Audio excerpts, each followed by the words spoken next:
여시한 마음을 함께 다짐하겠습니다. 주여 말씀하옵소서.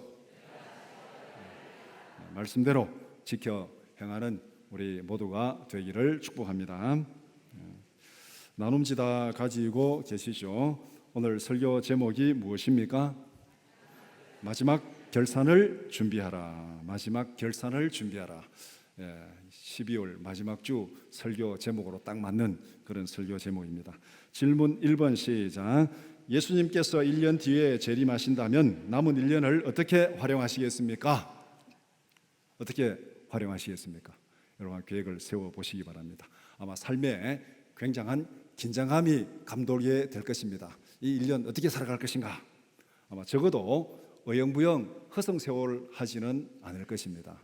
아마 이 지금 살아가는 모습하고 1년 뒤에 예수님이 재림한다 분명히 딱 선언이 되면은 아마 삶의 모습이 완전히 달라지지 않을까 그렇게 생각됩니다.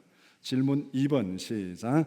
예수님의 재림을 예측하고 그 시간에 맞추어서 인생을 준비할 수 있습니까? 있습니까? 없습니까?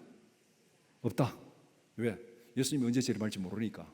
아무도 몰라요. 이거는 이 세상에 안다는 사람 간혹 있는데 그거 다 이단입니다. 다 거짓입니다. 성경에는 모른다고 분명히 말씀하고 있습니다. 언제 오실지 알 수 없습니다. 그러니까 항상 깨어서 준비하라. 이것이 지난주에 열처녀 비유를 통해서 예수님께서 말씀한 내용입니다. 언제 오실지, 오기는 분명히 오는데 언제 올지는 잘 모른다. 그러니까 항상 깨어서 준비하라. 그렇게 말씀하고 있습니다. 오늘은 이어서 마태복음 25장 14절에서 30절 말씀을 읽었습니다. 우리가 잘 아는 달란트 비유입니다. 예수님은 마태복음 25장에서 여러 가지 비유를 통해서 천국이 이런 것이다. 정확히 말하면 천국을 사모하고 기다리는 사람들의 자세가 어떠해야 되는가, 그것을 말하면서 마치 천국은 이와 같다 그렇게 말씀하고 있습니다. 앞에서는 열처녀 비유를 통해서 천국을 기다리는 자, 소망하는 자가 어떻게 해야 되는가, 오늘은 달란트 비유를 통해서 또 천국을 기다리고 소망하는 자들이 어떻게 살아가야 되는지 그것을 말씀하고 있습니다. 오늘 본문의 내용을 두 부분으로 나누어서 함께 살펴보고자 합니다. 첫 번째는 주인이 소유를 맡기고 떠남 14절에서 18절 말씀, 두 번째는 주인이 돌아와 결산함 19절에서 30절 말씀입니다. 첫 번째는 주인이 소유를 맡기고 떠났습니다. 질문 11번 시작. 예수님은 천국을 무엇에 비유하십니까? 14절에 보면은 천국은 자기 소유를 종들에게 맡기고 타국으로 떠난 주인과 같다 그렇게 말씀하고 있습니다.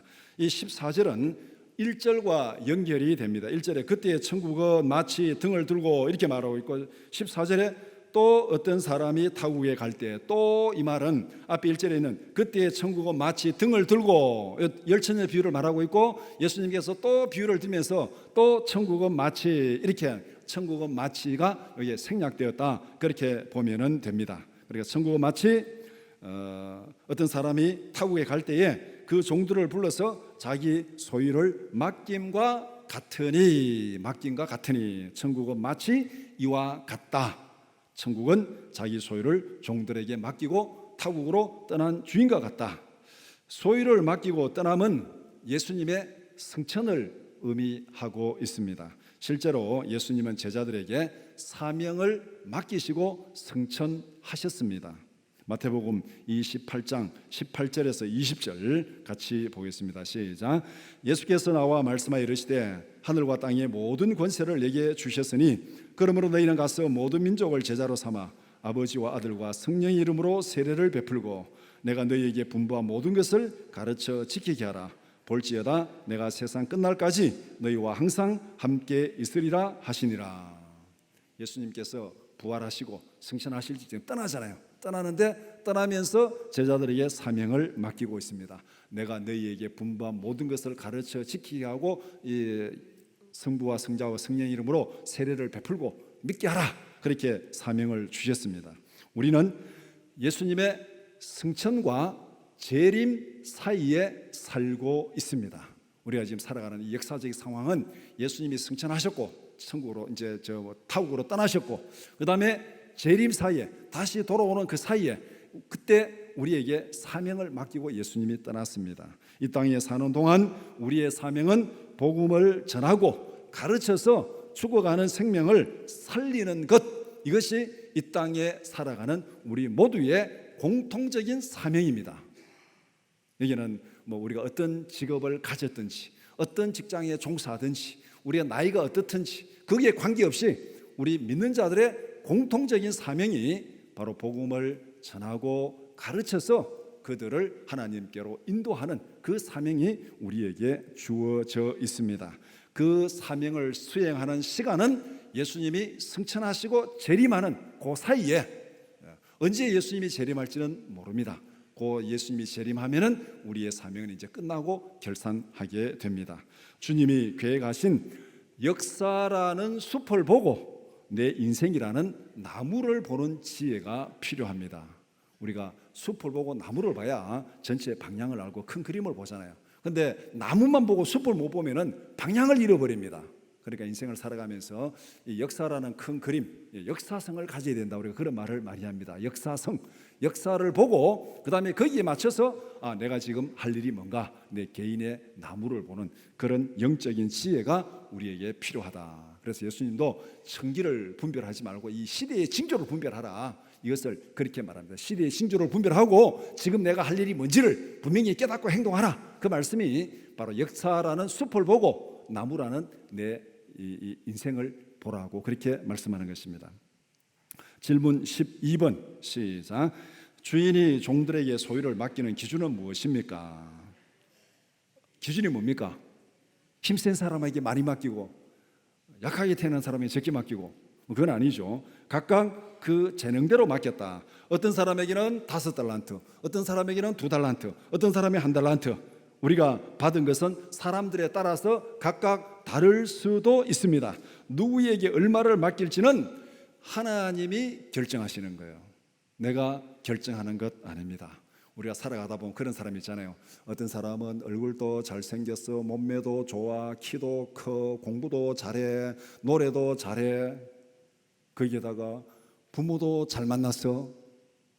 또 필요한 게 뭐 있습니까? 하여간 그런 걸 다 갖춰가지고 태어난 사람도 있어요. 어떤 사람은 건강하지도 못해, 키도 별로 안 커, 얼굴도 잘못생겼어, 그런데다 부모도 잘못 만났어. 그런 사람도 있어요.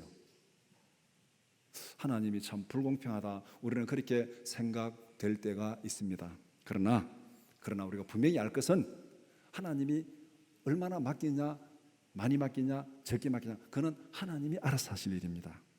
우리가 받은 것은 결코 비교의 대상이 아니라 감당해야 될 사명의 분량이라는 것입니다. 많이 받았다고 자랑할 것도 없고 적게 받았다고 기죽을 일도 없습니다. 믿습니까? 아마 여기에 계시면 잘은 모르지만 많이 받았다고 해서 막 자랑하는 사람들보다는 적게 받았다고 나는 왜 이럴까 이렇게 생각하는 사람들이 비율적으로 더 많지 않을까 막 그렇게 생각됩니다. 그런데 분명한 것은 적게 받았다고 기죽을 일 없습니다. 믿습니까? 왜냐하면 우리가 이 땅에서 받은 것은 시험 보기 전에 예제를 받은 것과 같습니다. 아마 여러분들 학교 다닐 때 시험 보신 적 있죠? 시험 볼 때 이제 기말고사 되면 아이고 뭐 출제 경향이 뭡니까? 예제가 뭡니까? 예제 내주고 시험 보고 뭐 그런 경험들이 있잖아요. 그런데 제가 지금까지 경험한 거는 저 자신의 경험도 고 주위에 그렇고 예제를 많이 받았다고 좋아하는 학생을 지금까지 본 적이 없습니다. 기말고사를 앞두고 여러분들 시험을 봐야 되는데 예제 하나 받는 게 좋습니까? 2개 받는 게 좋습니까? 3개 받는 게 좋습니까? 10개 받는 게 좋습니까? 어느 쪽이 좋습니까? 학생이 와 나는 예제를 10문제나 받았다, 야 신난다, 그렇게 말하는 학생은 지금까지 본 적이 없습니다. 예제가 많다는 것은 뭐를 의미합니까? 공부할 분량이 많다, 적다? 많다. 시험을 앞둔 학생이 공부할 분량이 많은 게 좋아요, 적은 게 좋아요? 적은 게 좋죠. 하나님 앞에서 우리가 받은 것은 시험 문제를 받았다, 그렇게 생각하는 게 맞습니다. 비교의 함정에 빠지지 말라. 비교는 사탄이 파놓은 유혹의 함정입니다. 창세기 3장 5절에 사탄이 함정을 팍 팠어요. 아담과 하와 앞에.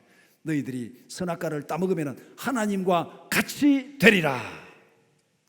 비교에 이걸 다 충동질해 가지고 그들로 하여금 범죄하고 불순종하고 고난에 빠지게 했습니다.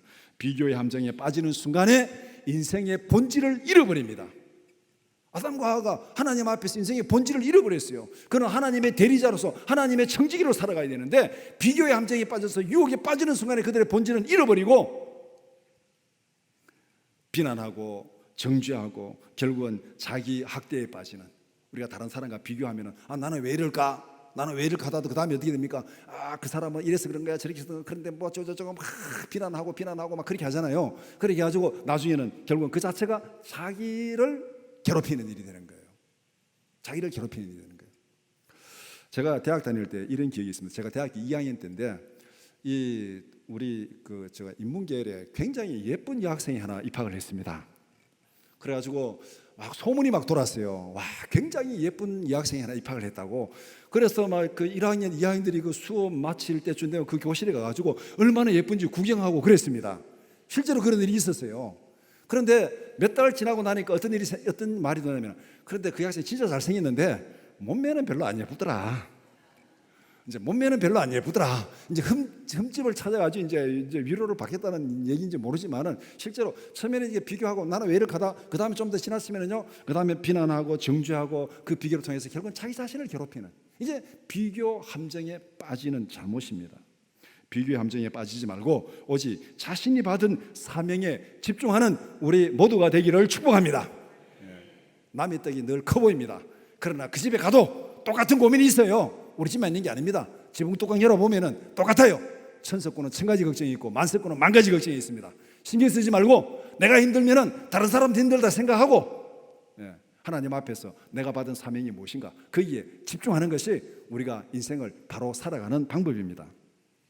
질문 13번 시작.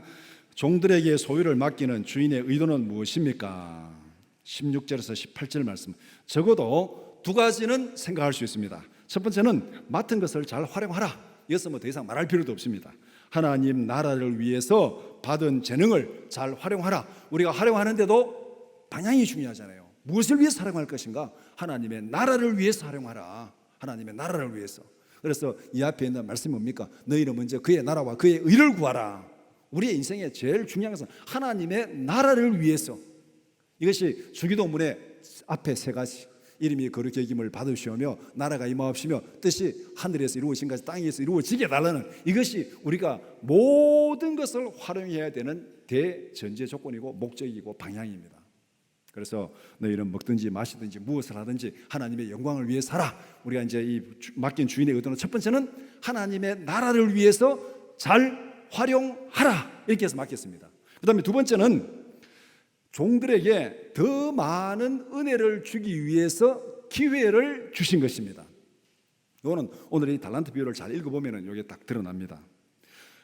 주인이 종들에게 자기 재산을 맡겨서 장사하라고 말한 게 뭡니까? 종들을 앵벌이로 부려가지고 자기 재산을 증식시키기 위해서 주인이 맡긴 거 아니죠.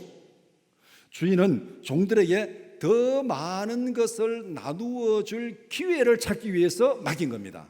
어떻게 할 수 있느냐? 나중에 평가할 때 보면은 원금도 종에게 주고 남긴 것도 종에게 주었습니다. 세상에 이렇게 사업하는 사람은 없어요. 여러분들이 어느 사업체에 뭐 매니저로 들어갔다, 아니면 이제 프랜차이즈에 가게 하나를 맡아서 이거 잘 경영해라, 이렇게 했을 때 주인이 나중에 결산할 때 가게도 너 다 가지고 너 남긴 것도 너 다 가져라, 이렇게 주는 사장은 없습니다. 그런데 오늘 여기서 주인이 종에게 맡긴 것은 나중에 보면은 그것도 착하고 충성된 종들에게는 맡긴 것도 다 주고 남긴 것도 다 주고, 결국은 왜 맡긴 거예요?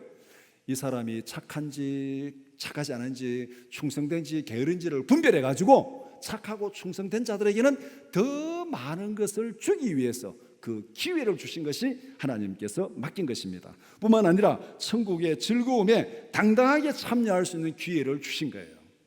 쉽게 말하면은 회사에서 직원들에게 스탁 옵션 준 거, 그 회사의 주식을 나눠준 거, 이것과 같다, 그렇게 말할 수 있습니다. 그러면 나중에 어떤 회사의 주주총회 할 때 직원으로 참석하는 것하고 주주로 참석하는 것하고 이건 다르지요.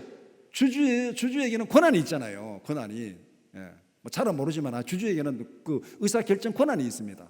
그러니까 하나님께서 우리를 천국에 참여를 시키는데 그냥 이렇게 뭐 직원으로 참여시키고 종으로 참여시키는 것이 아니고 우리로 하여금 주인으로, 주주로 참여시키는 그런 은혜를 주기 위해서 하나님께서 맡기셨습니다. 맡긴 주인의 의도를 알면은 어떻게 반응해야 되겠습니까? 감사함으로 열심히 최선을 다해서 활용해야 되는 것이죠. 하나님께서 맡기신 일에 원망과 불평이 끼어들 자리는 없습니다.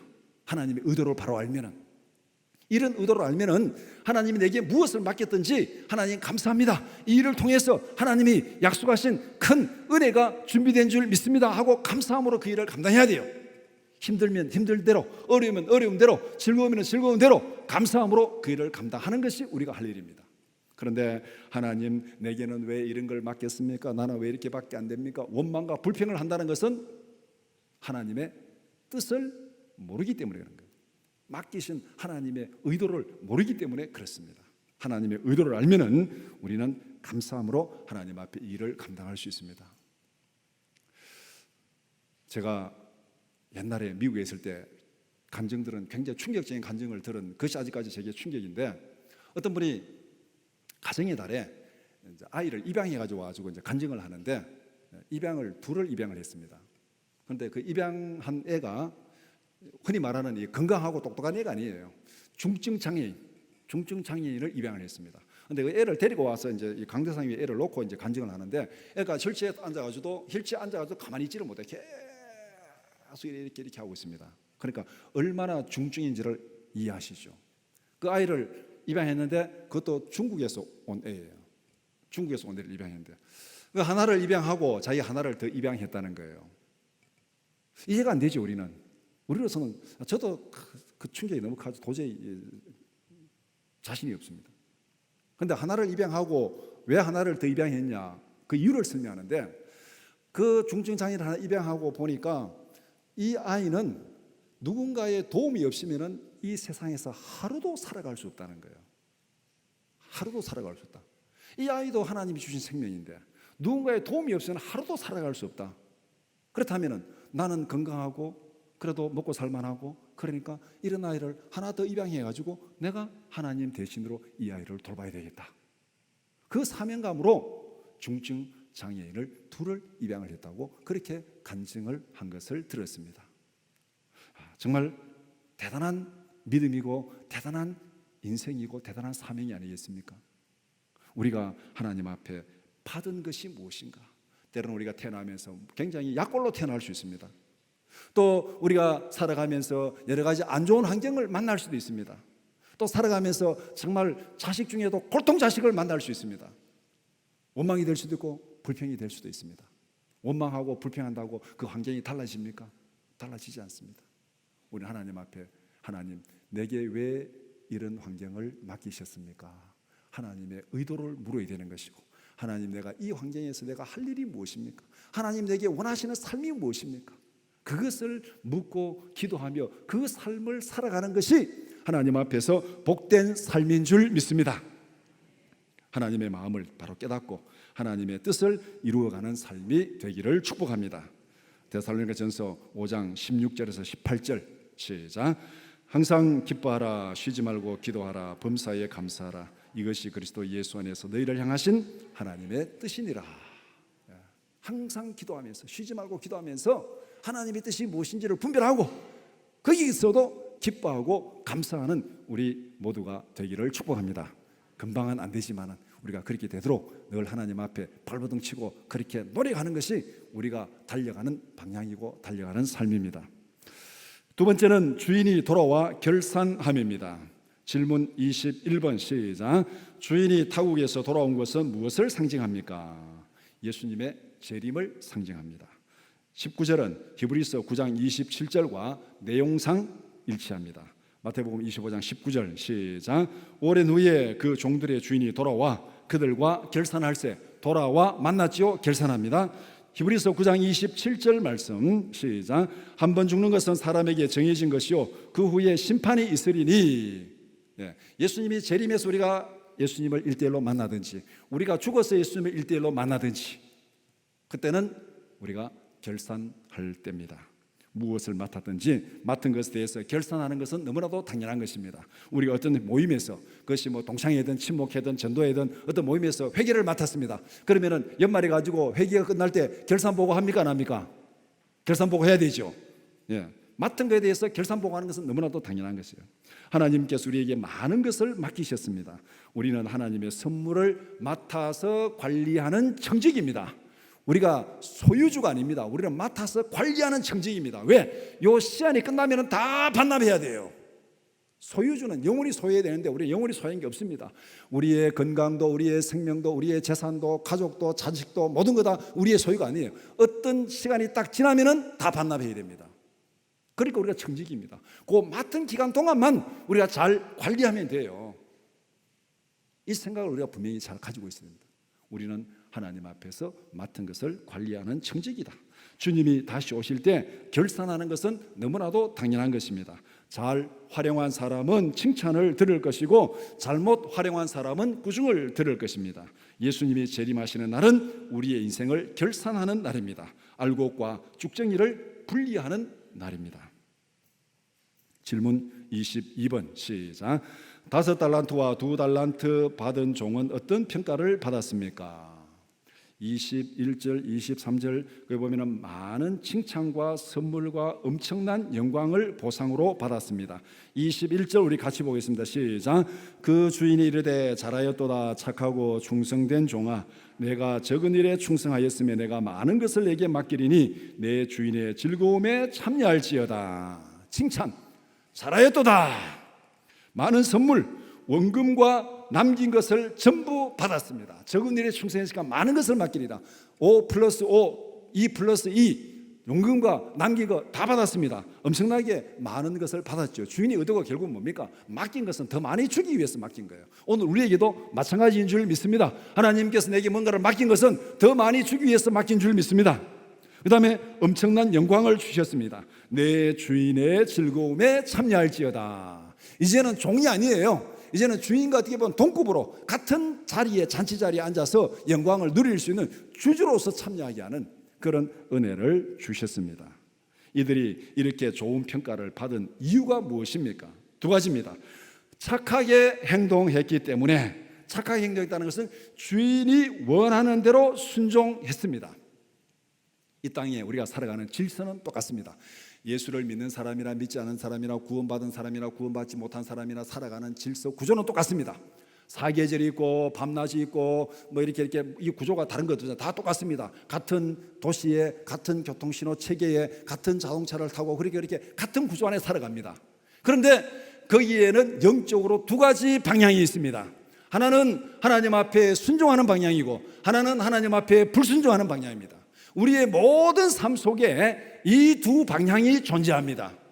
여기에서 착한 것하고 악한 것하고가 구분되는 거예요. 착한 것은 하나님께서 원하는 대로 하나님께서 의도한 대로 그 삶의 방향이 순종하는 방향으로 살아가는 것, 이게 착한 거예요. 하나님이 원하시는 대로. 우리가 결혼이나 뭐 성에 관한 것도 마찬가지잖아요. 동성애, 이거는 로마서 1장에 있는 대로 하나님의 창조 질서를 순리대로 쓰는 것이 아니고 영리로 쓰는 것이라고 분명히 로마서 1장에 말하고 있습니다. 영리로 쓰는 거예요. 이게 뭡니까? 불순종의 길을 가는 거예요. 불순종의 길을 가면서도 부득부득 그게 좋은 거라고 잘 좋은 거라고 막 선전하면서 살아가는데 그게 정말 좋은 건지 여러분 인터넷 들어가서 동성애자들이 경험하는 그 고난들이 뭔지를 찾아보면 금방 다 나옵니다. 그들은 실제로 여러 가지 어려움과 고통을 느끼면서 그렇게 살아가고 있습니다. 그런데 그거 다 묻어두고 좋은 거라고 이렇게 지금 선전하고 있는 거예요. 영리로. 로마서 1장인 대로 그렇게 하는 것은 하나님의 사형에 해당된다는 걸 분명히 선언했는데 그것을 알고도 자기들만 행할 뿐만 아니라 다른 사람에게 그게 옳다고 막 거짓으로 선전하는 거라고. 이게 영리로 살아가는 겁니다. 2달란트, 5달란트 받은 자가 칭찬들은 첫 번째 이유는 착하게 행동했기 때문에, 하나님 앞에서 순종의 방향으로 살아가기 때문에, 하나님이 원하시는 뜻대로 살아가기 때문에, 두 번째는 충성했기 때문입니다. 주어진 일을 위해서 열심히 노력했습니다. 하나님의 평가 기준을 간단히 정리하면 두 가지입니다. 첫 번째는 하나님의 뜻대로 했느냐, 두 번째는 열심히 했느냐. 하나님은 결과가 아니라 과정으로 평가합니다. 사람들의 눈에는 결과가 크게 보일 수도 있습니다. 그러나 하나님은 과정으로 평가합니다. 방향이 맞느냐, 그 다음에 열심히 했느냐, 이 두 가지로 평가합니다. 얼마나 많이 남겼느냐, 그거는 중요하지 않습니다. 방향이 맞느냐, 열심히 했느냐, 이 두 가지로 평가합니다. 질문 23번 시작. 한 달란트 받은 종은 어떤 평가를 받았습니까? 돌이킬 수 없는 책망과 심판을 받았습니다. 28절에서 30절 보면은 돌이킬 수 없는 책망이 뭡니까? 이 무익한 종, 이 무익한 종. 이 무익한 종이라는 뜻이 뭡니까? 아무짝에도 쓸데없다 이 말입니다. 아무짝에도 쓸데없는 무익한 종. 그 다음에 모든 것을 빼앗겼습니다.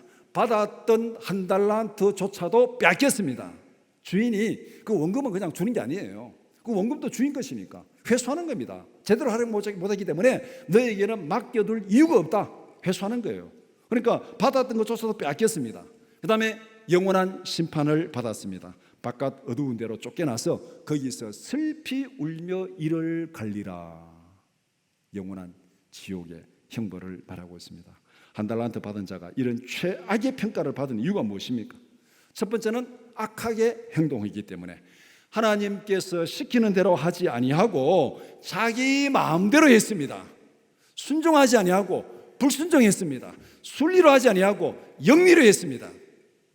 하나님의 창조 질서에 역행하는 삶을 사는 것, 이게 악한 거예요. 게을러서 아무것도 하지 않았다. 받은 것을 활용하지 않고 땅에 묻어 두었습니다. 악한 것이 게으르기까지 하니까 이거는 정말 구제불능이죠. 한 달란트 받은 자는 주인의 뜻을 무시하고 자기 마음대로 행동했습니다. 열심히 활용하라고 맡겼지만은 주인의 뜻을 무시하고 자기 안전을 위해서 묻어두었습니다. 자기 잘못에 대한 뉘우침은 없고 끝까지 주인의 성품을 탓하고 비난합니다. 악하고 게으른 종의 특징은 남을 탓하면서 자신의 잘못을 변명하고 방어하는 것. 시킨 대로 했냐?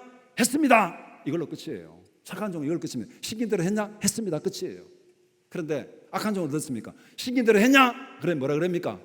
하려고 했는데 그런데 뭐가 저쩌고 이유가 많아요. 이유가 많으면 일단 잘못했다는 거예요.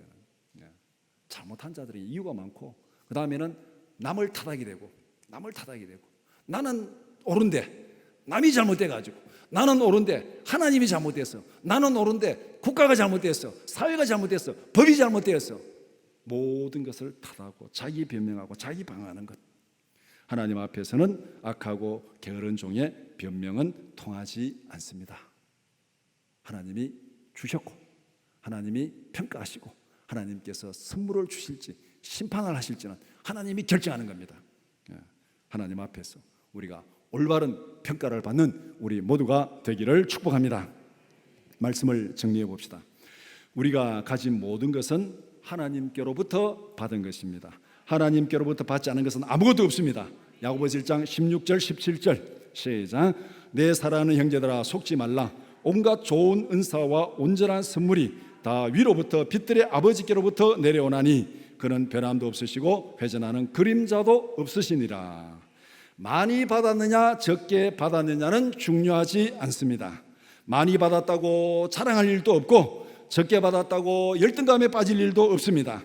우리가 받은 것은 시험 문제지를 받은 것입니다. 삶으로 행동으로 답안을 작성해야 됩니다.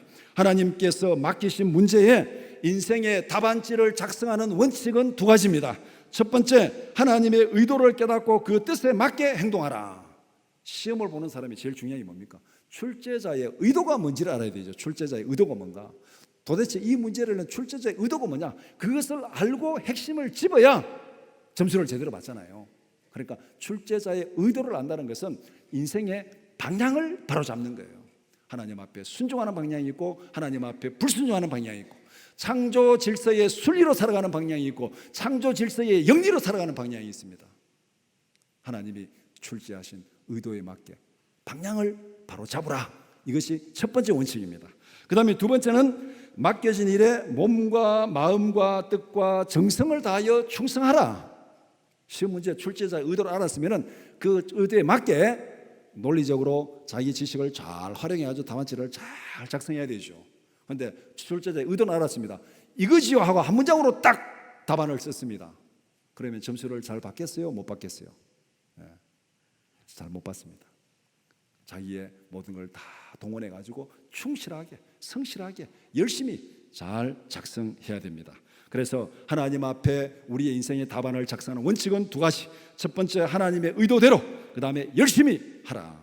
하나님께서 우리 인생 답안지를 채점하실 때에 착하고 충성된 종아 천국의 영원한 즐거움에 참여할지어다. 이런 축복을 받는 우리 모두가 되기를 축복합니다. 기도드리겠습니다.